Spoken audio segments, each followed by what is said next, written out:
churls over there. Weren't they acting super agitated just a little while ago? Why are they so calm all of a sudden?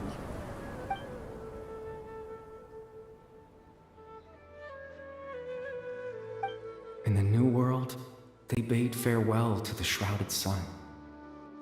At last, they no longer needed to dwell on their suffering, or try to differentiate between various thoughts of blasphemy. Such was the price they paid, and thus their souls became cleansed and pure. Did you hear that? What was that sound just now? It sounded so gentle.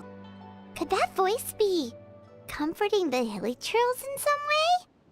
Oh, this is weird. Let's check if this is happening anywhere else. Looks like the same thing is happening over here, too. The hilly churls are calm. You see, we're both still here. We've reclaimed an endless amount of time to love. Release your tears. You no longer need to hold back your sorrow.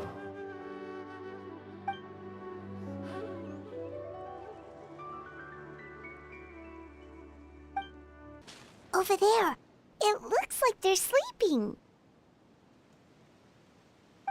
In the end, he whispered softly. Sleep well, Father. Sleep well, my beloved people. When you awake, that which differentiates us shall be no more. It almost sounds like a poem or some kind of story.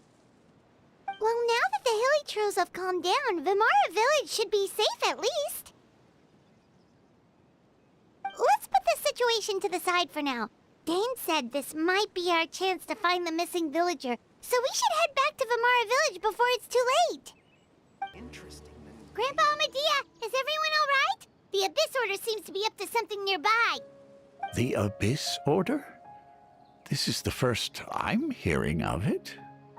Thank you for your concern, but as far as I'm aware, it's been business as usual here in the village. Well, that's good to hear. Oh, also, you didn't happen to come across any clues about the missing villager while we were gone, did you? Someone's gone missing, you say? Who would that be? Huh?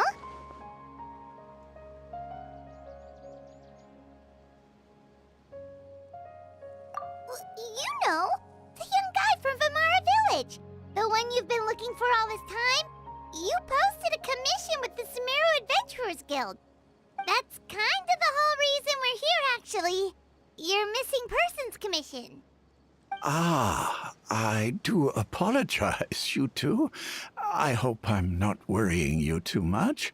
I'm sure it's just my age making me forgetful again. At least right now, I can't seem to recall whatever it is you're referring to. Perhaps you should try asking someone else. But how is that? All right.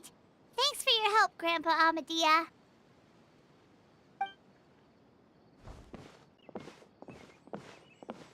Something's definitely not right.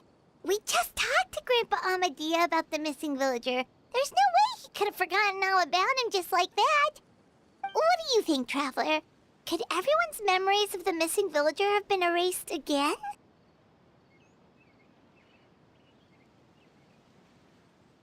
You're right. We should narrow down the possibilities first. Let's go ask someone else then.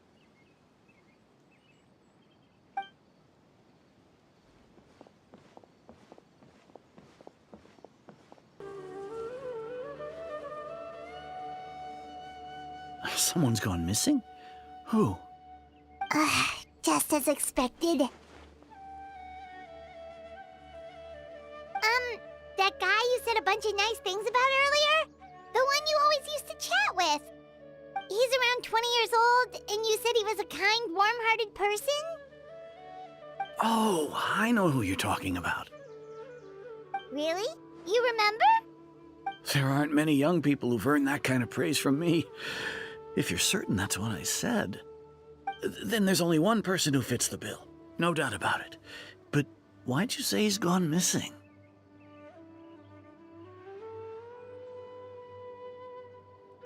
Yeah, I just saw him leave the village.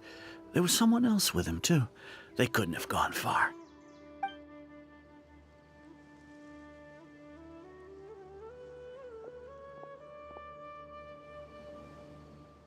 Strange. Bayram seems to remember him. And apparently he just saw him? Do you think maybe it's not that there's something wrong with people's memories, but that we've somehow returned to a time before he went missing?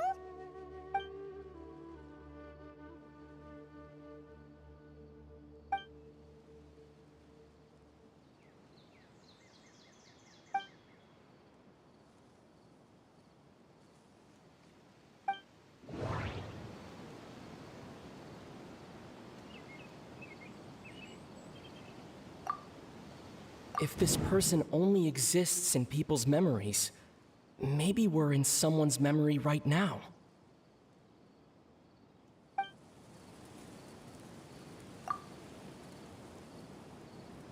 If we really did travel back to a time before he disappeared, that could explain why the villagers said he hadn't gone missing.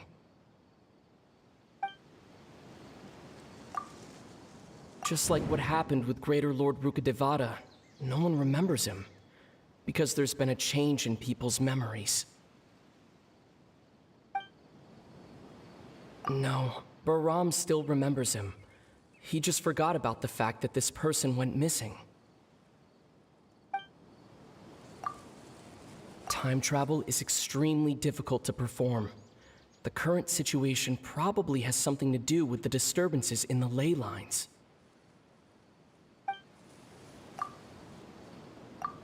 Right!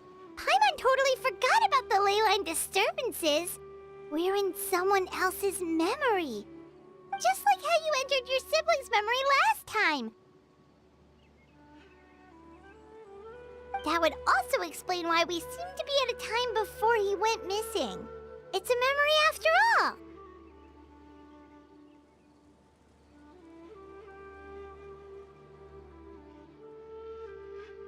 Right. If he's someone who only exists in people's memories, then we're finally on the same turf. But didn't Bayron just say that he saw him leave the village with someone? Where should we go look for him? Who knows how long this ley line disturbance is gonna last? We might not have that much time, and we don't even know whose memory this is. Good idea! That'll help us narrow things down. We pretty much figured out that the missing villager has the ability to...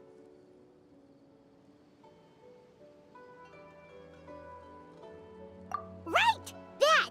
Can we try to figure out more about him using what we know of his ability? Like, does it maybe leave a trace that would somehow give him away?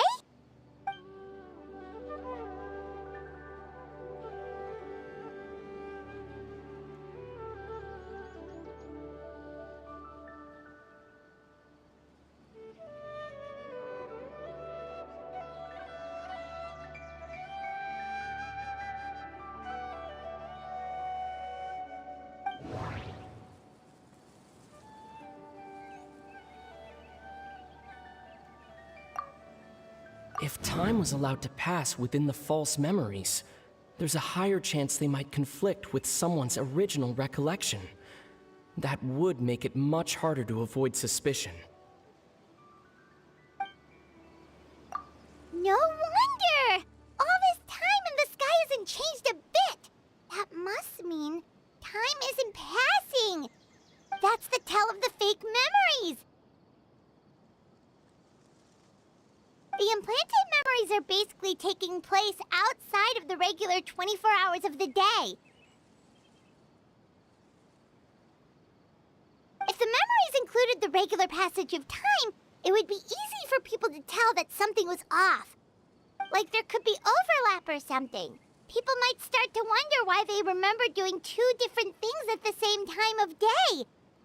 That's why he makes sure the memories take place at a specific moment in time rather than over a period of time.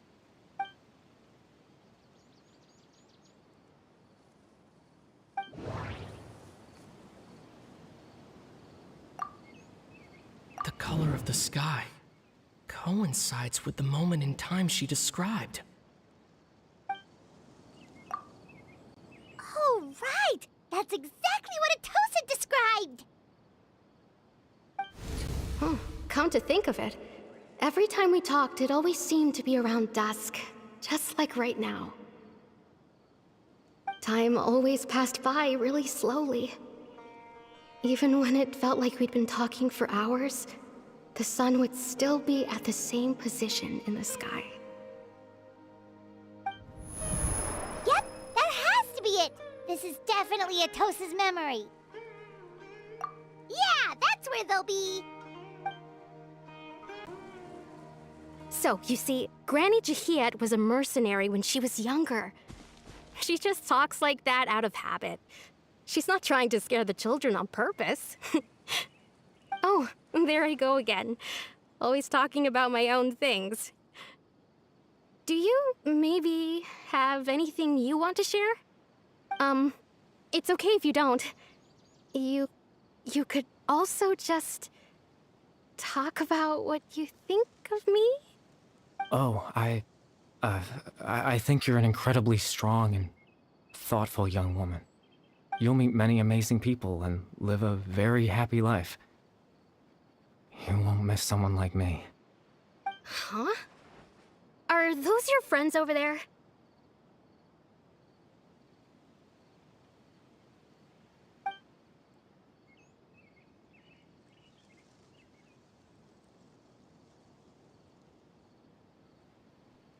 Oh, right! This version of Atosa hasn't met us yet! Friends? I guess you could say that. It must have taken them a lot of effort to find me. So, I should see what they need. I'm sorry, Atosa. We'll have to continue this conversation another time. Another time, huh? Yeah, okay. I'll head back to the village then. Talk to you some other time.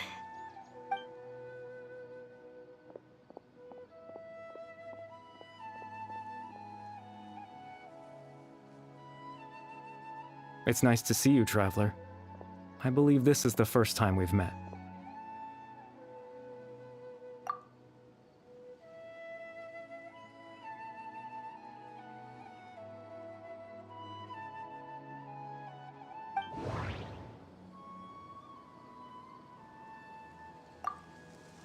Dane's brother, one of the 5 sinners of Conria.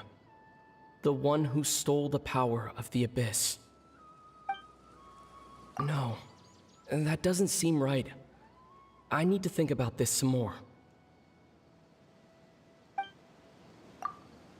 The founder of the Abyss Order. The man who broke the curse of immortality.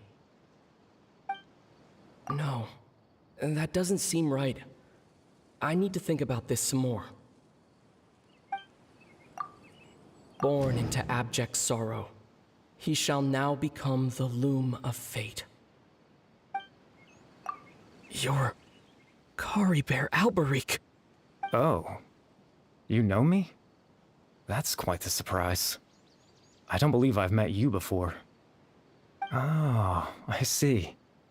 It was the memory, wasn't it? Your sibling's memory. You saw the me from back then. This is Atosa's memory. I came here to say goodbye to her.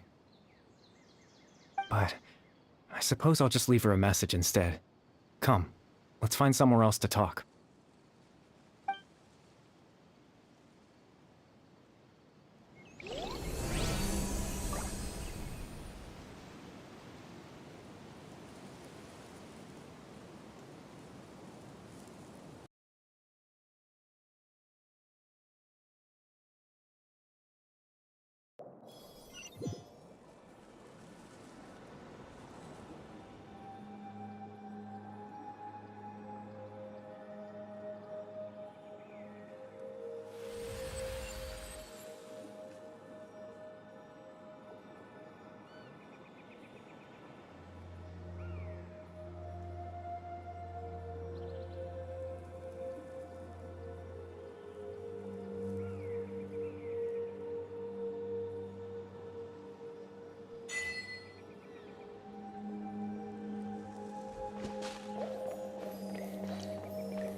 I suppose you could call it the realm of my consciousness.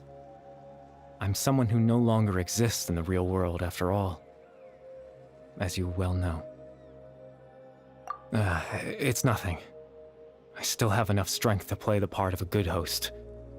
I've always hoped that I'd get the chance to talk to you like this, and now, the time has finally arrived.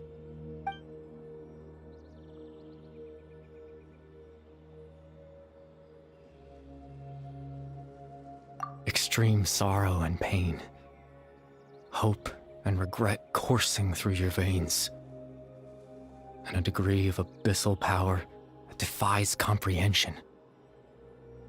Father told me that once I possessed all those elements, I would become the loom of fate, but despite his intentions for me, I never truly became the loom of fate.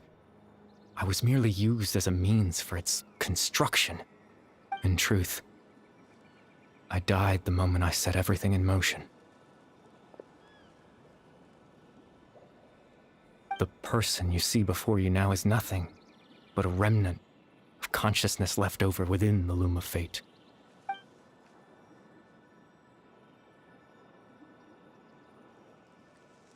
As for your question, the Loom of Fate is a device capable of weaving ley lines.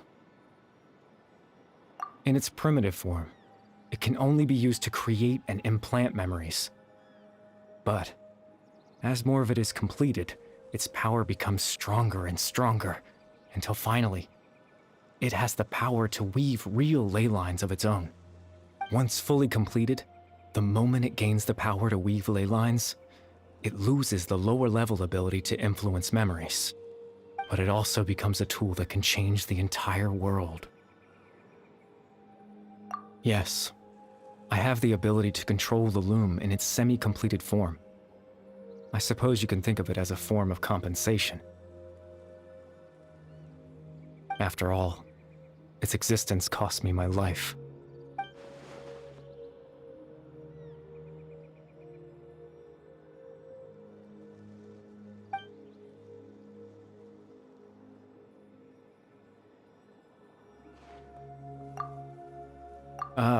That. I was wrong to implant those memories. I'm sorry I caused so much trouble. Not only for everyone in the village, but for you as well.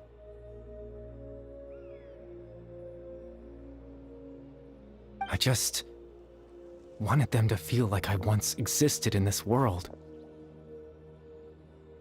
As if I had a chance at life.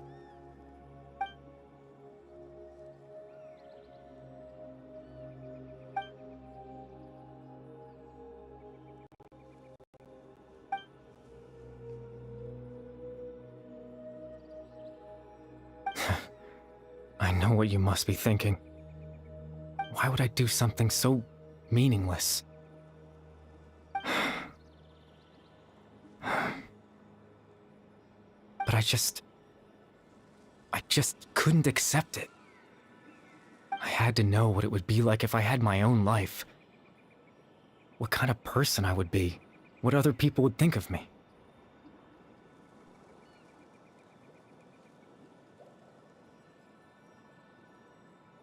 Chief Ahmadiyya, Baram, Granny Jahiyat, Atosa. What would it be like if I could live alongside them? No cataclysm, no curse. Just a quiet life in a peaceful village. I was curious, so I selfishly tried to have my own life. Even if that meant piecing together the version of myself that could have been. One memory at a time. I know it sounds stupid. After all, my life ended a long time ago.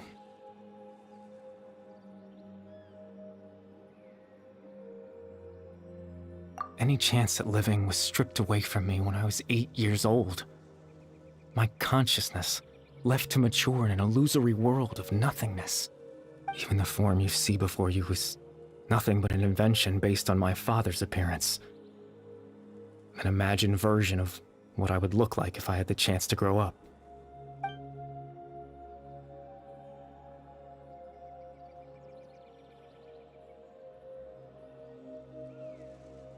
I know. But there's nothing I can do to make them find me. If I could exist in the real world, I would return without a second thought and surprise them with the suddenness of it all. But, well, that's not possible for me.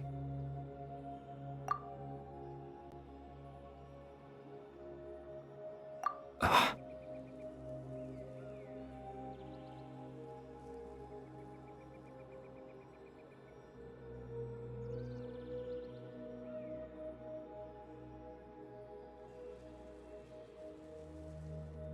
I know.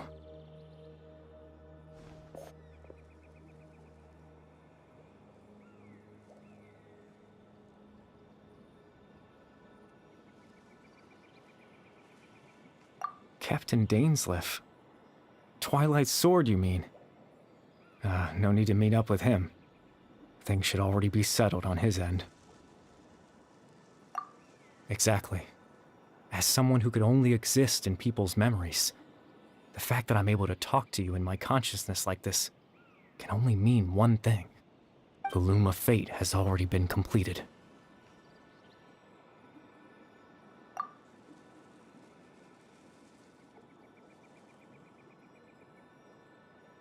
No need to worry about Captain Dainsleif. He's absolutely fine.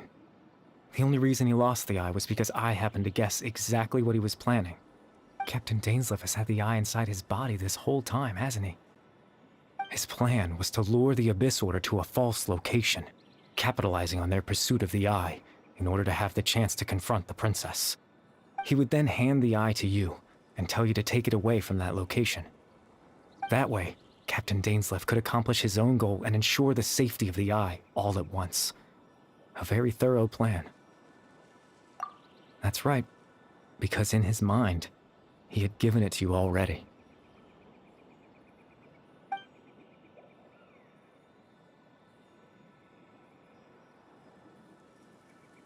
Before you two entered that false location.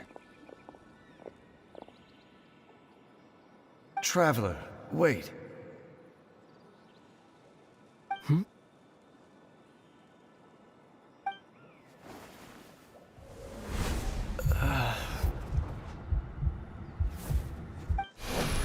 We've no time to lose. Let's head inside.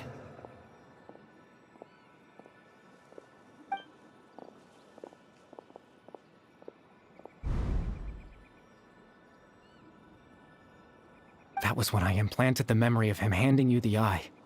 Given the tense situation at that time, Captain Dainsleif failed to notice anything out of the ordinary, and took that memory to be real. I'm sorry, Traveler, but I needed the Loom of Fate to be completed. And to do that, we had to retrieve the eye.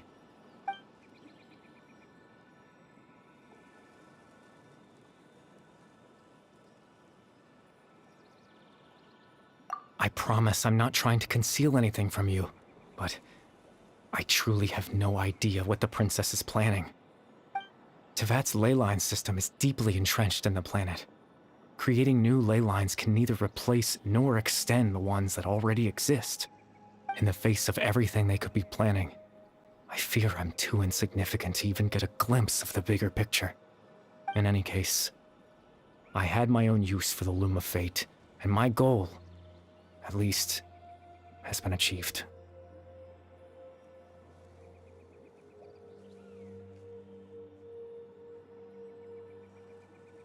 You remember my father, don't you? Clotar Alberic. I believe you saw him in your sibling's memory. After he used the power of the Abyss to restore consciousness to my hilichurl form, I suffered from an indescribable level of mental anguish. To comfort me, my father told me a story, that this was a fairy tale world where I had to take on the form of a little monster. That story managed to dispel my fears, even if just for a moment. My goal was simple: to use the Loom of Fate in its near-completed form, when its ability to create memories was at its strongest, to implant a specific memory into the minds of the Hillagirls. In that memory, I would tell them a story, just like my father did for me. It was a story of fairy tales and love. But more than anything, it was the story of us.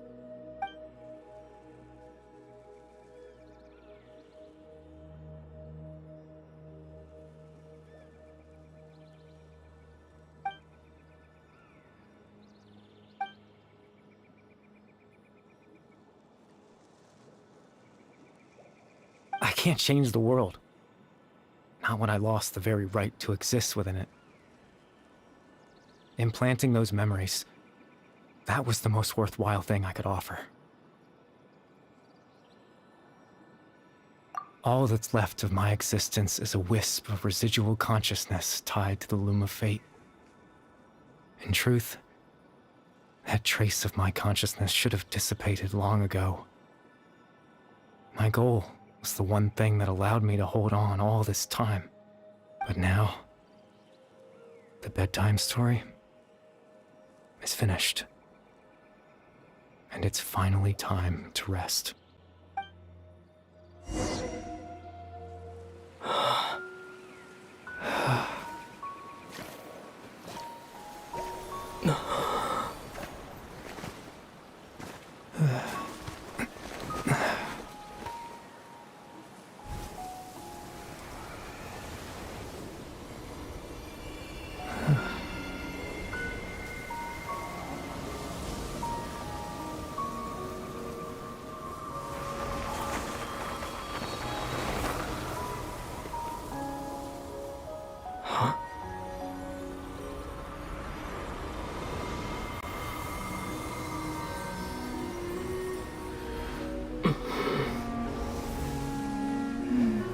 Looks like I was too late to see Kari Bear one last time.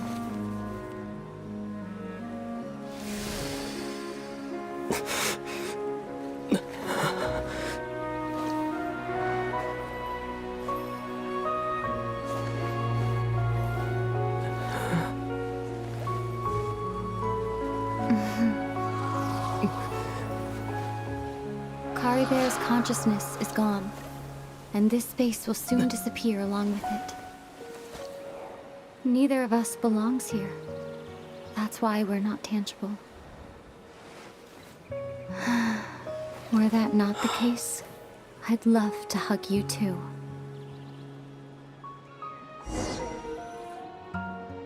Well, how about a conversation?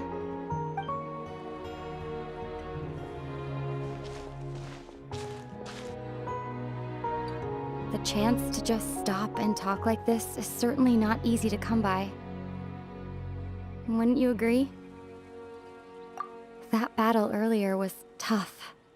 The one against Dane, I mean. I didn't expect that after everything, he would still hesitate to raise his sword against me. Were it not for that, perhaps I'd still be no match for the Twilight Sword. Even after 500 years. The Loom of Fate, huh? I still haven't found a way to utilize it to its full potential. But there's still time, before the heavenly principles awaken. Yes, for 500 years now, ever since the cataclysm in Conria, there's been no sign of activity. Not long ago, you witnessed the Hydro Archon destroy her divine throne. Yes? Such a flagrant disregard for the rules, and still Celestia took no action. I suppose that's proof enough of the Heavenly Principles situation. However, the Heavenly Principles will awaken. We just don't know when that will be, or what might trigger it. You could say that. Just look at Kari Bear. He was so pure and single-minded, The space we now find ourselves is a perfect representation of who he was. Quiet and peaceful. Even as a hilly churl, seeing the terrible sight within the mirror wasn't enough to taint his spirit. He brought comfort to the people of this world, even though he was denied the very right to be a part of it. So ask yourself this. Who was it that deprived him of that right to exist? Of course, that's only one example. My feelings about the heavenly principles are too complicated to explain in just a few words.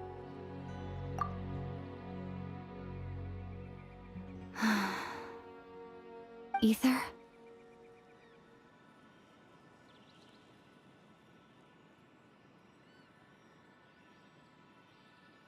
You're the only one in this world who calls me that. There's so much I wanted to ask you, but for some reason, I'm not interested in asking those questions right now. There's just one thing I have to ask. One thing I could never understand.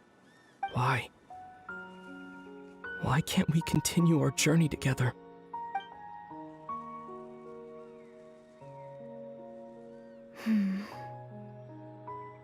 At the end of my journey, I arrived at a place known as the Sea of Flowers at the end.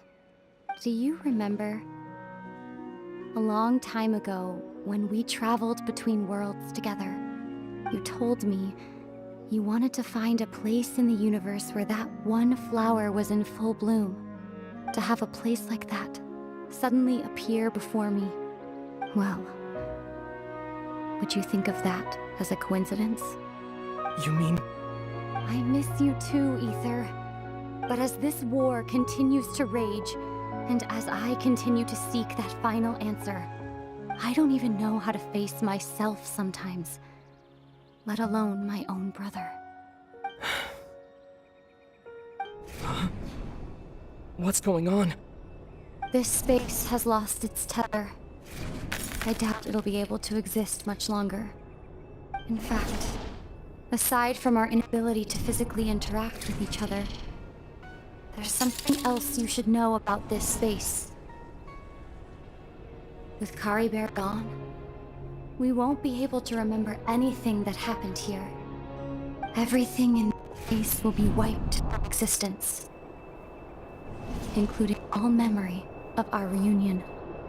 You're only telling me this now?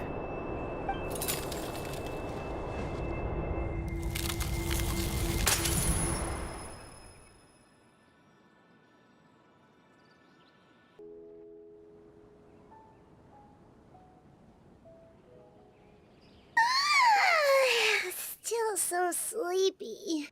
Paimon's head feels all fuzzy.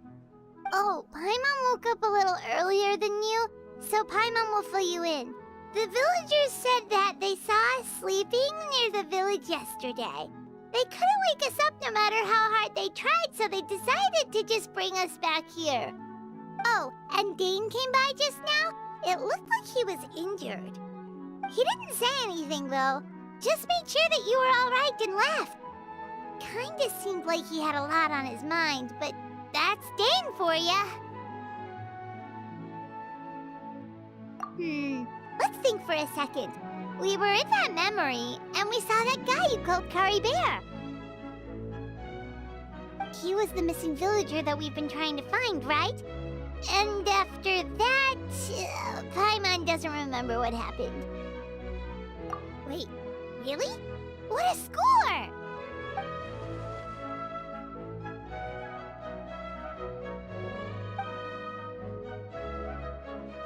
Well, what happened after that?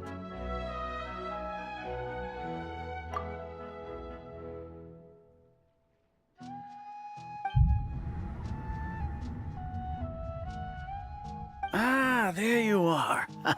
Sleep well? Bayram, you sure seem happy. Did something good happen? Something good? Huh. Wasn't anything good or bad, I'd say. It's just that, well, the village organized another search party yesterday. It didn't feel right to leave all the searching to the adventurers.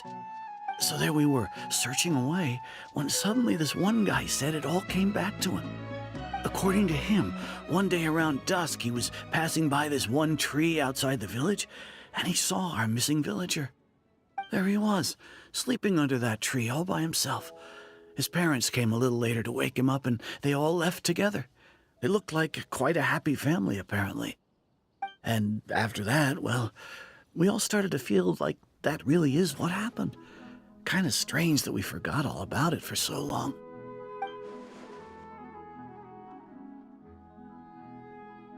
Oh, and we also remembered his name, Curry Bear. Now, that's not a name you hear every day. Would have been helpful if we remembered it sooner. Well, I hope he's happy wherever he is, and we're all relieved now that we know what happened. Seems like everyone thinks Curry Bear left the village. That's probably for the best. At least they have some sort of explanation now. Paimon wonders how Atosa's doing. Maybe we should go check on her.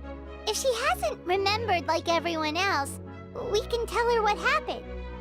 Paimon didn't see her in the village just now, so she's probably at the tree. Come on, let's go talk to her.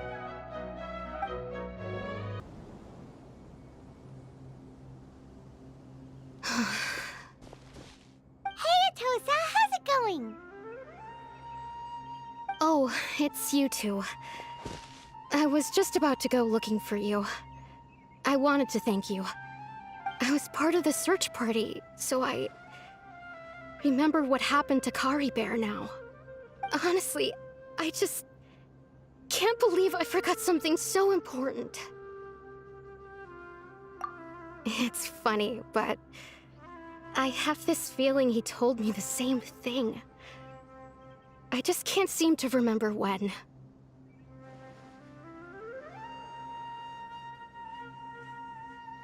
I guess it doesn't really matter anyway.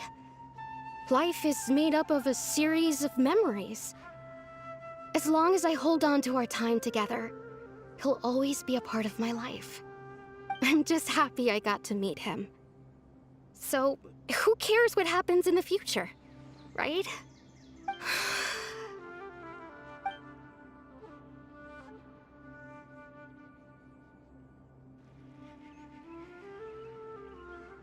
Okay, I'll admit, I'm just putting on a brave face. I was dumped, wasn't I? Otherwise, why would he just leave like that without saying goodbye?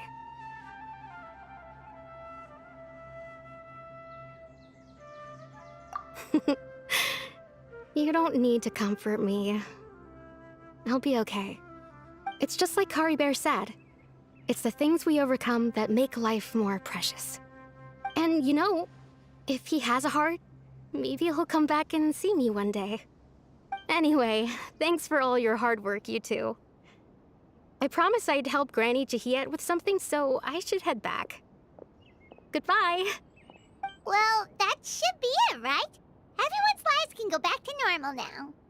Oh, right! Weren't you about to tell Paimon what happened after your conversation with Curry Bear?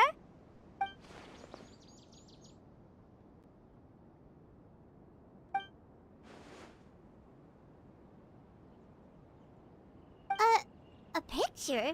Where'd that come from? Let Paimon see.